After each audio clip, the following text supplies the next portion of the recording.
A few days ago, our beloved Prime Minister Keir Starmer came out and made a statement about Gaza. Okay, you've made your big press conference. Can we move on, please?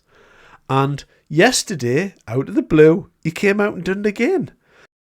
I was astounded at this whole thing, this whole press conference. The man's demeanour, how he positioned it, how he was speaking, the tone, the gravitas, the seriousness. I'm not sure what he's doing. But here's the clip anyway. On the 7th of October 2023, Hamas perpetrated the worst massacre in Israel's history. Every day since then, the horror has continued. The hostages are still being held today. The Palestinian people have endured terrible suffering. Now, in Gaza, because of a catastrophic failure of aid, we see starving babies, children too weak to stand, images that will stay with us for a lifetime. The suffering must end. Yesterday, I discussed this with President Trump, and we're mounting a major effort to get humanitarian supplies back in by air, and UK aid has been airdropped into Gaza today, and crucially, by land. We need to see at least 500 trucks entering Gaza every day. But ultimately, the only way to bring this humanitarian crisis to an end is through a long-term settlement. So we are supporting the US, Egyptian and Qatari efforts to secure a vital ceasefire. That ceasefire must be sustainable, and it must lead to a wider peace plan, which we're developing with our international partners. This plan will deliver security and proper governance in Gaza and pave the way for negotiations on a two-state solution. Our goal remains a safe and secure Israel alongside a viable and sovereign Palestinian state. But right now, that goal is under pressure like never before. I've always said that we will recognize a Palestinian state as a contribution to a proper peace process at the moment of maximum impact for the two-state solution. With that solution now under threat, this is the moment to act.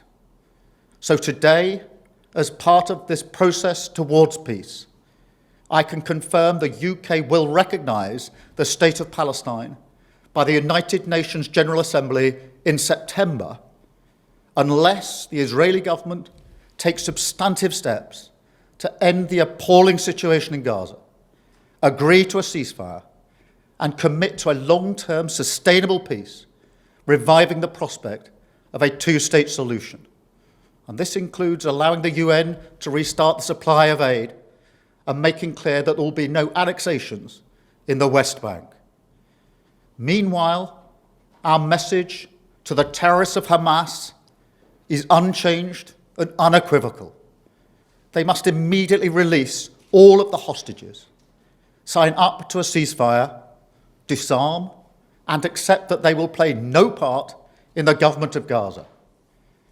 And we'll make an assessment in September on how far the parties have met these steps, but no one should have a veto over our decision. So this is the way forward. We will keep working with all our international partners to end the suffering, get aid flooding into Gaza, and deliver a more stable future for the Middle East. Because I know that is what the British people desperately want to see. Thank you. You know, Labour's been in power for a very short amount of time. And in that year, we've seen quite a lot. There's been zero growth, in fact, negative growth is predicted. Immigration is massively up. Inflation is up. Spending is up. Civil service recruitment is up. Our energy bills have went up. The cost of living is going through the roof. Borrowing costs are up. And in effect, when you look at all of it, debt, GDP, unemployment. I mean, this is just getting out of hand. We've had some awful trade deals done. I mean, that's not even forgetting about the elderly with the winter fuel, workers, farming, the fishing industry, rejoining the EU. They've refused an inquiry into the grooming gangs. The channel migrants are up 50%. Numerous scandals going right the way through, relating to all sorts of sexual crimes and all of that. I mean, surrendering British territory, disability cuts, state-sanctioned death. For crying out loud.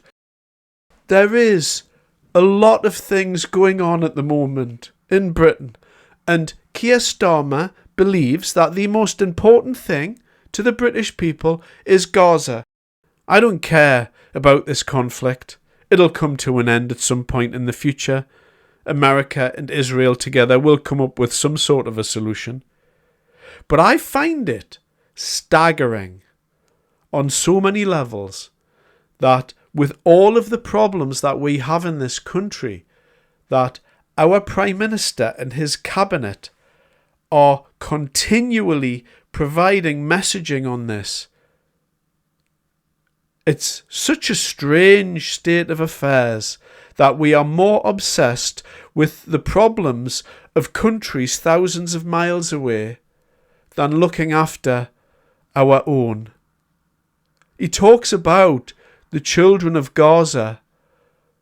What about our children who were abused in the grooming gangs? What about those children? They don't care about those children, I suppose, but they care about children from Gaza. The hypocrisy.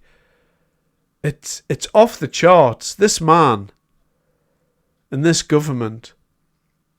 We need to start fixing the problems in our country, and this obsession with Gaza has to come to an end, because it's just completely misplaced, misguided, delusional, and the delusion that Mr. Starmer has that anybody's paying attention to anything he says is ridiculous. We're not a power on the world stage anymore.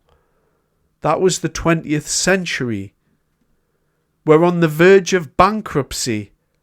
There's going to be people in this country suffering from extreme poverty, while the crimes of grooming gangs are going unpunished. And all he cares about is Gaza. Unbelievable. Thanks very much for your time.